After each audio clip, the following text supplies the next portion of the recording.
This is Fieldsports Channel News. Police are questioning a 37-year-old man accused of the attempted murder of a gamekeeper in a poaching-related incident. The keeper from Hampshire is currently in hospital after suffering serious leg injuries amid reports he was run over by a group of poachers attempting to take pheasants from the famous Lincoln Holt estate near Andover. Police say the keeper confronted a group of men he'd seen in a remote field at around 11 p.m. There are reports they then got into a vehicle and ran him down before fleeing the scene. Both of his legs were broken, and he's also reported to have suffered broken ribs and a punctured lung. Police are appealing for witnesses and information to help further their inquiries. The incident has led to pleas for new laws to help protect people living and working in the countryside. Rural workers shouldn't have to come under threats, violent behaviour, whilst just doing their normal job. This is something that's been going on for too long and has now culminated in a keeper being really badly hurt. We're going to be calling for tougher laws on poaching crimes to deter people from going out in the first place, and calling on the police to actually police the people that are committing these offences. Countryside groups have accused the RSPB of cooking the books after a news report aired on Channel 4 about raptor persecution. The film claimed that over the past 15 years, 1,344 birds of prey have been killed.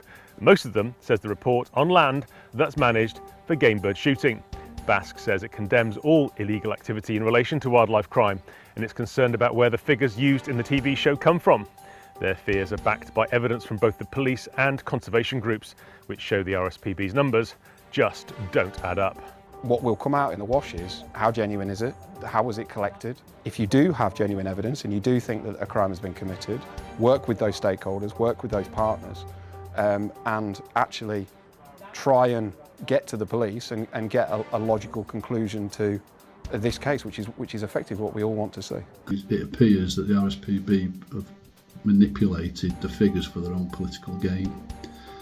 Now, one case of raptor crime or any wildlife crime is one too many, but it must be remembered that all birds of prey are at their highest numbers for lots of years. Hen harriers, for instance, are at the highest number for over 200 years. So, from our point of view, we're going to carry on and we're going to work with the police. We're going to make sure that our members are working to best practice, and we carry on with the great work, the great conservation work that are happening across all of the sporting estates across the country. When one of Gavin Dolman's friends collapsed and died from a cardiac arrest whilst on his peg at a shoot, he vowed that he would do something to stop it happening to others. He's selling a new defibrillator that can be safely used outdoors, even in the rain. It can be used multiple times per charge and in any weather, making it a perfect safety companion for shoot days. You can find more details about the device by clicking on the link below. If you want to buy one for your shoot, there's a 50% discount code by typing in SHOOT24 at checkout. Gavin describes what happened to his friend and hopes the machines will help spare others from tragedy. He had a cardiac arrest, which is very different to a heart attack.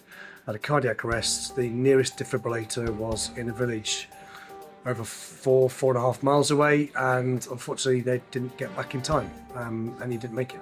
The Countryside Alliance has criticised the Scottish Government for its 3 deer culling initiative schemes.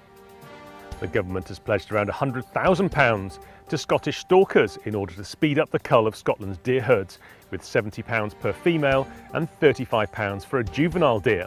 Instead, the Countryside Alliance says the money should be spent taking venison into the mainstream as a food source. Jake Swindles from the Scottish Countryside Alliance made this point while out in Perthshire on a fallow deer controlling session using, antique gun collectors will note, an open sight .303 rifle from 1942. Last year, the SCA met with Lorna Slater, the then minister, and asked whether any money could be put towards the marketing of venison and the normalisation of the consumption of venison. And we didn't get an answer, to be quite honest, but now there's been a lot of money put into these 3 schemes that just don't seem to be working. So the marketing of venison, I think, is the route that we need to look at. Groups protecting Britain's red squirrel populations say that antis are releasing killer greys. Northumberland has one of the largest remaining populations of red squirrels in the UK. To protect them from invasive greys, groups such as the Bedlington and District Red Squirrel Group set traps to catch them. Now it has started putting signs up on its squirrel traps, reminding people that releasing greys is an offence. It claims it knows of 5 instances of do-gooders releasing greys. The North American native greys carry a pox, which is fatal to our native reds. Hunt supporters must write to their MPs to make the case to save trail hunting. That's the message from the British Hound Sports Association, which has sent a document to all of its members making the case for MPs to support the hunting community. The BHSA hopes to protect trail hunting from a potential ban by the new Labour government and says that self-regulation works. Campaigners in Zimbabwe have imported a Scottish red stag head as a protest against proposals to ban trophy imports to the UK. Hunting tourism supports most of Zimbabwe's wildlife, with ecotourism making only a tiny contribution. Zimbabwe and other South African countries which depend on hunting are lobbying the UK government not to bring in a trophy import ban. There is a private member's bill in front of Parliament from Exeter Conservative MP David Reid, member of Zimbabwe's Camp Fire project, which advocates for conservation programmes that balance the needs of people and wildlife, imported the 12-pointer from a Scottish taxidermist.